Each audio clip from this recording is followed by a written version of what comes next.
6장은 제자들을 보내신 제자들 12 제자 공동체를 통하여서 예수 그리스도의 복음이 전파되었고, 그래서 예수 그리스도의 이름이 드러났는데, 그 가운데서 그 예수 그리스도에 대하여서 과연 예수 그리스도는 누구신가 하는 것에 대한 여러 가지 사람들만의 정의 속에서 예수님이 스스로 내가 누구인가 하는 것을, 그 드러난 예수 그리스도의 이름, 그분의 존재를 드러내시는, 그래서 거기에 답하고 계시는 그런 장면을 우리에게 보여준다고 말씀을 나누었죠. 그래서 우리가 어제 살펴보았던 것처럼 예수 그리스도는 죽음을 통한 생명이다, 이렇게 말씀을 나누었습니다. 그분은 어린 양이 되시고 찢겨진 빵이 되셔서 우리에게 구원과 자유를 주시고 우리에게 생명을 주실 뿐만 아니라 우리를 위하여 죽으셨기 때문에 우리의 목자가 되셔서 우리를 인도하시는 분이다, 이렇게 말씀을 나누었습니다. 그래서 스스로가 내가 누구인지를 예수 그리스도께서 우리에게 충분한 생명이 되신다는 것, 모든 것이 되신다는 것을 우리에게 말씀하여 주셨죠. 이제 오늘 본문도 계속해서 예수 그리스도가 누구이신가에 대하여서 우리가 놓치지 말아야 될 그리스도에 대한, 예수님에 대한 어떤 그 대답을 우리에게 들려주고 계십니다. 오늘 본문을 통해서 우리는 계속해서 예수님이 누구이신가를 살펴볼 때에, 또 그분은 어떤 분인가, 죽음을 통한 생명, 우리에게 충분하고 우리에게 완전한 생명이 되실 뿐만 아니라 그분은 오늘 본문을 통해서 우리를 위하여 간구하시는 중보자다, 이렇게 말씀해 주고 계십니다. 오늘 본문 말씀 45절 말씀을 한번 읽어볼까요? 45절 있습니다. 시작. 예수께서 즉시 제자들을 재촉하사 자기가 무리를 보내시는 동안에 배 타고 앞서 건너편 벳세다로 가게 하시고, 예수께서 오병이어 기적 사건을 통하여서 예수 그리스도가 누구이신지를 말씀하시고 난 이후에, 그분은 이제 우리를 위하여 죽으시고 우리에게 생명이 되시는 분이다 말씀하신 그분께서 즉시 제자들을 재촉하셔서 어디로 보내셨습니까? 건너편으로 보내시면서 사실 바다로 밀어내셨습니다. 여기 재촉하다라는 이 에난카센이라는 단어는 아주 급박하고 아주 강한 명령형을 가지고 있습니다. 그러니까 거의 몰아내셨다, 쫓아내셨다, 이렇게 볼 수 있는 것이죠. 예수님께서는 제자들을 바다로 밀어내시는 분이다, 그분이 주권적으로 그리고 강력하게 그들을 바다로 밀어내신 분이다, 이렇게 말씀하고 있습니다. 그리고 46절 47절을 보면 딱 두 장면으로 나누어지는데, 46절과 47절도 읽어보겠습니다. 시작. 무리를 작변하신 후에 기도하러 산으로 가시니라. 저물매 배는 바다 가운데 있고 예수께서는 홀로 무태에 계시다가.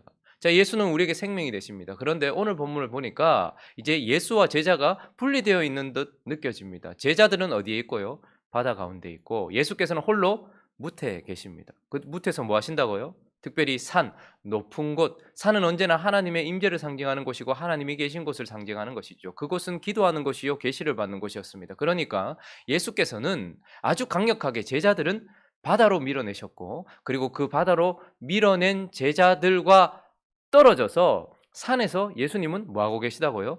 기도하고 계셨다라고 말씀하고 있는 것입니다. 자, 그러니 무엇입니까? 바다는 요한계시록을 통해서도 그렇고, 바다는 창세기를 통해서도 그렇고, 바다는 혼돈, 공허, 그리고 바다는 이방 나라, 그러니까 바다는 세상을 상징하는 것이죠. 그러니 예수님은 구원받고 예수님의 생명을 얻은 자들을 어디로 보내시는 겁니까? 세상으로 보내시는 겁니다. 그런데 또 예수는 어떤 분이십니까? 그렇게 세상으로 보냄받은 제자들을 위하여, 그리고 그 바다를, 사실 바람을 누가 보내신 거예요? 예수님이 보내신 거예요. 세상을 위하여, 그리고 세상에 보냄받은 제자들을 위하여 뭐 하시는 분이라고요? 기도하시는 분이다, 그들을 위하여 중보하고 계시는 분이다, 이렇게 말씀하고 있습니다. 그래서 로마서 8장 34절은 우리에게 분명하게 오늘 이 본문 말씀과 똑같은 의미를 가진 실체가 무엇인지를 우리에게 보여주고 있는데, 읽어볼까요? 8장 34절 있습니다. 시작. 누가 정죄하리요? 죽으실 뿐 아니라 다시 살아나신 이는 그리스도 예수시니 그는 하나님 우편에 계신 자요 우리를 위하여 간구하시는 자신이라. 누가 정죄하리요? 죽으실 뿐 아니라, 그분은 죽음을 통한 다시 살아나시니 생명이십니다. 이는 예수 그리스도니 그는 하나님 우편에 계신 자요. 우리는 바다 가운데 있지만 그러나 그분은 하나님 우편에 계신 자요. 뭐 하신다고요? 우리를 위하여 간구하시는 자시니라. 예수님은 우리에게 생명만 주고 그냥 가만히 계시는 분이 아닙니다. 내가 너에게 생명을 주었으니 그 생명으로 살아라. 내가 너에게 세상에 보냈으니 그 세상에서 너의 힘으로 살아라. 이렇게만 말씀하시지 않고 그와 떨어져 있는 것 같지만 그러나 제자들을 위하여 세상을 통치하시면서 중보하시는 분이다 스스로 자기 자신에 대하여 답을 주고 계십니다. 자, 그리고 또 한 가지, 두 번째, 그분은 우리를 위한 중보자이시고 또한 그분은 어떤 분이신가? 죽음을 통한 생명, 그리고 중보를 통하여 우리를 붙들어 주시는 분, 중보자. 그리고 또 한 가지는 우리의 간구를 통해서 역사하시는 분이다. 그분은 간구하시는 분이에요. 그런데 또한 간구하시는 그분이 우리의 간구를 들으시고 응답하시는 분이다라고 또한 말씀하고 있습니다. 자, 제자들이 바다 위에서 고통을 당하고 있었습니다. 48절 읽어볼까요? 48절 있습니다. 시작. 바람이 거스름으로 제자들이 힘겹게 노젓는 것을 보시고 밤 사경쯤에 바다 위로 걸어서 그들에게 오사 지나가시려고 하시매. 자, 바람이 거슬렀어요. 그래서 제자들이 힘겹게 노젓는 것을 주님이 어떻게 하셨다고 말합니까? 보시고. 주님이 기도하신다 이 말은, 우리를 위해 중보하신다 이 말은 그저 우리하고 떨어져서 상관없이 그분의 뜻을 아버지께 구하고 있다는 뜻이 아니고 우리를 보고 계신다는 거예요. 우리에게 어려움을 주고 있는 바람이 무엇인지, 그리고 그 바람의 크기가 얼마나 되는지, 그리고 제자들은 힘이 얼마나 남아있는지 그 힘겹게 노젓는 것을 보신다는 거예요. 그리고 언제쯤에? 밤 사경. 밤 사경은 새벽 한 3시에서 6시 정도 되죠. 가장 어두운 때이고 가장 힘든 때였을 것입니다. 저녁부터 바다로 나갔던 그들이 해가 지고 난 이후에 건너편으로 가라 하신 하나님의 말씀을 따라서, 예수님의 말씀을 따라서 바다에 갔던 그들이 지금까지 밤 사경에 이르기까지 지금 고통을 당하고 있는 것을 주님께서 보셨어요. 그리고 보시기만 하십니까? 그리고 어떻게 합니까? 바다 위로 어떻게 해요? 걸어서 그들에게 오사. 그분은 우리를 위하여 간구하시는 분이실 뿐만 아니라 우리를 보고 계시고 우리에게 오시는 분이에요. 우리의 고통 한가운데로, 우리의 바다 한가운데로 오시는 분이에요. 그런데 아주 아이러니한 단어가 나오고 있습니다. 좀 이상하다 싶은데요. 그분께서 우리의 고통을 보셨고 밤 사경쯤에 바다 위, 우리가 힘겹게 고통당하고 있는 현실 속으로 오셨는데 오사 뭐 하려고 하셨대요? 48절에 보니까 지나가려고 하시매. 이게 무슨 말입니까? 주님께서 우리가 고통당하는 걸 보시고 간구하시다가 주님께서 우리의 삶의 현장 속에 오셨어요. 그런데 오셔가지고는 지나가려고 하시매. 이 말은 진짜 말 그대로 지나가려고 하셨다는 거예요. 왜 주님은 고통당하는 그들에게 오시고 그리고 그들 앞에 서셨음에도 불구하고 그냥 지나가려고 하셨을까요? 그런데 결론은 또 무엇인가 하면 그분은 지나가려고 하셨어요. 그런데 51절에 보면 결국 우리가 잘 아는 것처럼 배에 올라 그들에게 가셨다. 결국 어떻게 됩니까? 제자들과 함께 배에 올랐고 결국은 그분으로 말미암아 바람이 그쳤어요. 자, 주님은 지금 상황이 이렇습니다. 막 힘겹게 고통당하고 있는 제자들을 보셨어요. 간구를 하시다가 이제 그들에게 오셨어요. 성령으로 말미암아 우리에게 오시는 주님이죠. 오셨어요. 그런데 그분이 지나가려고 하셨어요. 그냥 지나쳐 버리시려고 하셨다라고 분명히 성경은 말하고 있습니다. 그럼에도 오늘 51절에 다시 예수님이 그냥 지나쳐 가지 않고 그들과 함께 있고 배에 오르고 바람이 그쳤던 이유가 무엇이냐라는 것입니다. 제가 계속 마가복음을 살피면서 계속 이런 말씀을 드리죠. 마가의 특징은 아주 심플하다는 거예요. 있는 그대로, 그리고 액션적인 부분을 강조해서 이야기를 한다는 것이죠. 이런저런 설명을 별로 하지 않아요. 그러나 이 똑같은 본문을 다루고 있는 마태복음 14장을 한번 가볼까요? 마태복음 14장 28절, 29절을 한번 읽어보겠습니다. 28절, 29절을 읽습니다. 시작. 베드로가 대답하여 이르되 주여 만일 주님이시거든 나를 명하사 물 위로 오라 하소서 하니 오라 하시니 베드로가 배에서 내려 물 위로 걸어서 예수께로. 자, 예수님께서 밤 사경에 오셨는데 그들에게 오사 지나가려고 하셨는데 지나가지 않고 베드로와 함께 있게 하고 무엇인가를 하게 했던 것은 무엇입니까? 바로 베드로의 주님을 향한 간구 때문이었다는 거예요. 예수님은 우리의 삶을 늘 지켜보고 계세요. 그리고 우리의 삶의 현장 속에 함께하고 계십니다. 그런데 사실 제자들은 몰랐어요. 예수님이 오셨는지 진짜 그분이 나와 함께하고 계시는지 몰랐어요. 유령이다 말하는 사람도 있었고 깜짝 놀라는 사람들도 있었죠. 그런데 지나가시려고 하던 그분을 멈춰 세우고 그냥 지나가려고 하셨던 그분의 능력이 나타나게 했던 것은 바로 베드로가 이 모든 흔들리고 있는 현실 속에서 흔들리지 않고 계신 한 분 예수 그리스도를 보면서 그분을 향하여서 뭐라고 하는 거예요? 주님이시거든. 나도 이 무리를 걷게 하십시오. 나도 이 바다 위에서 서서 이 바다 위를 당당하게 걸어갈 수 있게 해주십시오. 세상은 나를 흔들고 그 흔들리는 세상 속에서 나는 이리저리 흔들리고 있지만 주님은 흔들리지 않고 계신데, 주님이 사실이라면, 지금 나와 함께 계신 것이 사실이라면 내가 이 세상을 걸어갈 수 있도록, 이 바다를 걸어갈 수 있도록 주님 은혜를 주십시오 라고 간구했기 때문에 주님이 지나가시다가 베드로에게 뭐라고 하십니까? 오라, 이렇게 대답을 하셨던 것이죠. 또 한 가지, 우리는 믿음으로 그리고 우리의 간구에 대한 응답으로 바다를 걷게 됩니다. 우리가 세상을 지금도 이렇게 걸어올 수 있었던 것은 우리의 열심, 노력도 있었지만 우리가 하나님을 향한 간구 때문이었고, 그 간구에 대한 하나님의 응답 때문이었어요. 그렇지만 우리가 자주 느끼는 것은 무엇입니까? 주님이 여기 계십니다. 그러나 떨어져 계신 것이 아니라 흔들리고 있는 내 삶 속에 이 바다 한복판에 그분이 흔들리지 않고 내 옆에 서 계십니다. 그리고 우리는 주님에게 말씀드립니다. 주님, 세상이 우리를 지금 뒤흔들고 있습니다. 질병이 우리를 두려움을 주고 있고, 앞으로 경제가 더 어려울 것 같다라는 생각이 우리에게 걱정거리를 미치고 있고, 나도 그 속에서 흔들리고 있습니다. 그러나 주님이시거든. 나로 이 무리를 걸어가게 해주십시오 라고 간구했던 그 간구를 따라 주님께서 오라 말씀하셔서 우리는 걷다가 우리의 배에서 내려 이제 주님과 함께 주님을 향해 걷다가 너무나도 자주 일어나는 현상은 무엇입니까? 바람을 보고. 바람이 보입니까? 바람은 보이는 것도 아니에요. 그런데 성경은 바람을 보고, 그러니까 실체도 없는 그 두려움 때문에 어떻게 되는 거예요? 빠져가는지라.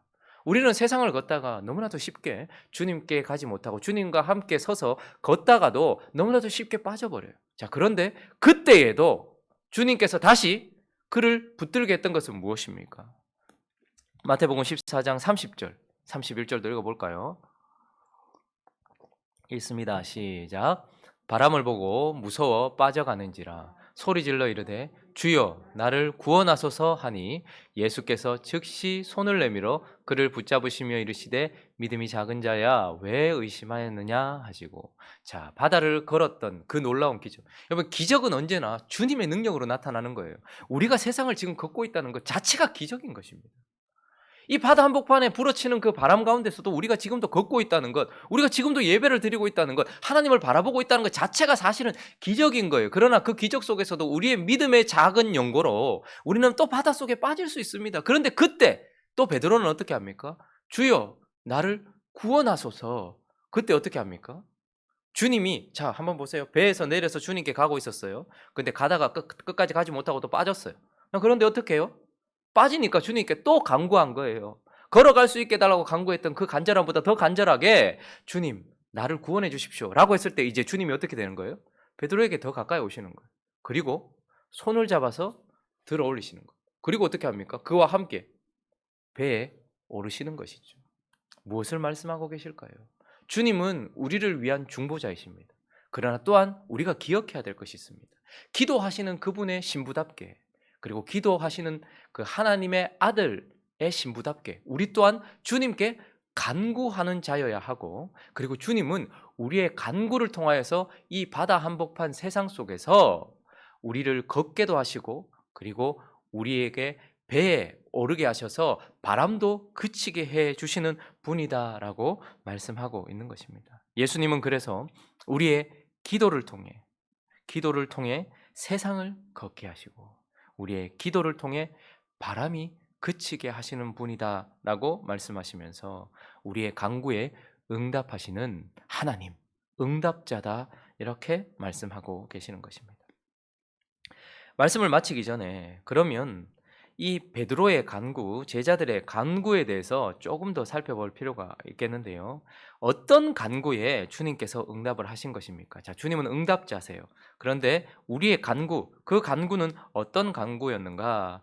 오늘 그 기도가 어떤 현장 속에서 이루어졌는가 하는 것이 매우 중요합니다. 우리는 보통 기도를 준비 정도로 생각할 때가 많아요. 수련회가 있으면 수련회 전에 기도하고, 선교가 있으면 선교 전에도 기도하고, 그래서 하루를 시작하면 새벽에도 하루 전에 새벽에 기도하고. 그래서 우리에게 주실 은혜를 가지고 오는 것, 이건 매우 중요한 기도입니다. 미리 기도하는 거 중요하죠. 그러나 성경은 대부분 언제 기도합니까? 성경은 현장 속에서 그 순간에 기도하는 거예요. 지금도 바람이 불기 시작했는데 그 바람이 거스르기 시작했고 힘겹게 노를 저으면서 배가 뒤집힐 것 같은 그 현장 속에서 기도하는 거예요. 그래서 주님이 유령이다 소리쳤던 그들의 비명에 응답하신 것이 아니고 주님이 말씀하신 그 주님께 간구했던 그 간구 때문에 주님이 응답하신 것이잖아요.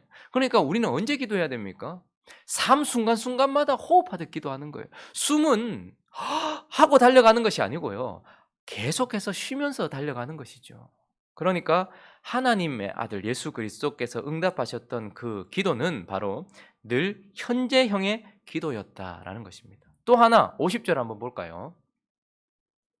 50절 읽습니다. 시작. 그들이 다 예수를 보고 놀람이라. 이에 예수께서 곧 그들에게 말씀하여 이르시되 안심하라 내니 두려워하지 말라.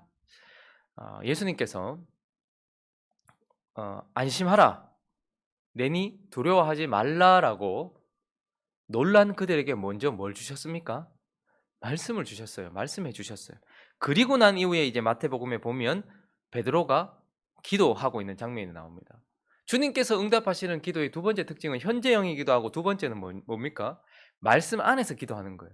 주님께서 내니라고 말씀하셨고 안심하라라고 말씀하셨고 두려워하지 말라라고 말씀하신 뒤에 기도가 있는 것이고 그 말씀하신 내용 안에 기도가 있는 거예요. 그리고 그 내용대로 응답이 있는 것입니다. 그러니까 응답받는 기도는 어떤 기도입니까? 주님의 말씀, 주님의 뜻 안에 예수 그리스도의 이름으로 기도한다라고 말하는 우리의 기도의 내용이 그 기도를 들으시는 예수 그리스도께 합당한 그분의 뜻 안에서 드리는 기도가 응답을 받고 있다라는 것을 보게 되는 것이죠. 그분께서 두려워하지 말라 말씀하셨기 때문에 내니라고 말씀하셨기 때문에 내니라는 이 말에는 이 바람 때문에 두려워하지 말아라. 이 바람을 일으킨 것도 내다.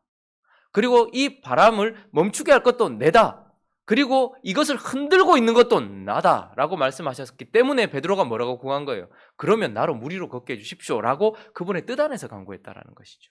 자, 그러니 어떤 간구가 응답을 받는 것입니까? 현재형으로 그분의 말씀과 뜻 안에서 드리는 기도. 그리고 오늘 이 본문 말씀 이후에 이제 다른 지역 게네사렛 땅으로 갔을 때에 그곳에서도 동일하게 간구하고 있는 사람들이 보이죠.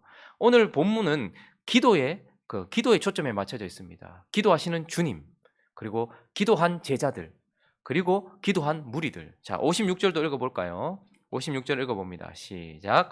아무데나 예수께서 들어가시는 지방이나 도시나 마을에서 병자를 시장에 두고 예수께 그의 옷가에라도 손을 대게 하시기를 간구하니 손을 대는 자마다 성함을 얻으니.